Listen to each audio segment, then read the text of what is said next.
بسم اللہ الرحمن الرحیم عن ابی امامۃ رضی اللہ تعالیٰ عنہ قال قال ابو ذر رضی اللہ تعالیٰ عنہ یا نبی اللہ ارأیت الصدقۃ ماہی قال اضعاف مضاعفۃ وعند اللہ مزید رواہ احمد۔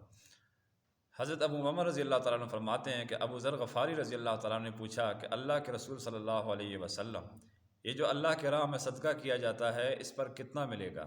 آپ نے ارشاد فرمایا کہ چند در چند، اور اللہ کے ہاں مزید ہے۔ مسند احمد کی یہ روایت ہے۔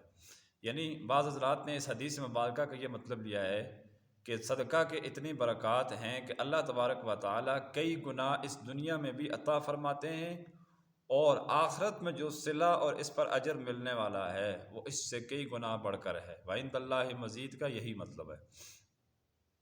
اور قرآن کریم کیا کہتے ہیں؟ قرآن کریم کے اندر فرمایا گیا من جاء بالحسنۃ فلہ عشر امثالہا، جو ایک نیکی لائے گا 10 گنا بڑا اجر پائے گا، 10 گنا بڑی جنت پائے گا وہ۔ اور ایک حدیث کے اندر یہ آتا ہے کہ جو بندہ صدقہ کرتا ہے تو 10 گنا سے لے کر 700 گنا تک اس کے رزق میں اضافہ کر دیا جاتا ہے۔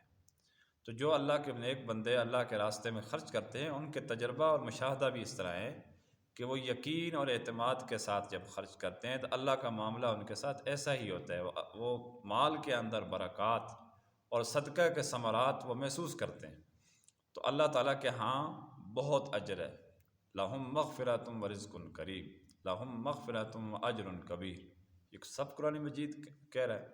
700 گنا تک ایک بندے کو اجر دے دیا جاتا ہے۔ صرف شرط کیا ہے کہ بندے کے اندر اخلاص کامل ہو اور یقین کی دولت اس کو نصیب ہو جائے کہ اللہ تبارک و تعالیٰ میرے اس صدقے کو اور نیکی کو برباد نہیں کرے گا، میرے اس اخلاقی قدر و قیمت کو، یعنی کسی کے ساتھ یہ صدقہ کرنے کا، زکوٰۃ دینے کا جو معاملہ ہے، عمل ہے، یہ اخلاق کے دائرے میں بھی آتا ہے، حسن اخلاق کے اندر بھی آتا ہے، یعنی اس میں اخلاق کی نیکی کا اجر بھی ملے گا۔ اللہ تبارک و تعالی ہم سب کو اس پر عمل پیرا ہونے کی توفیق عطا فرمائے۔ وآخر دعوانا ان الحمد للہ رب العالمین۔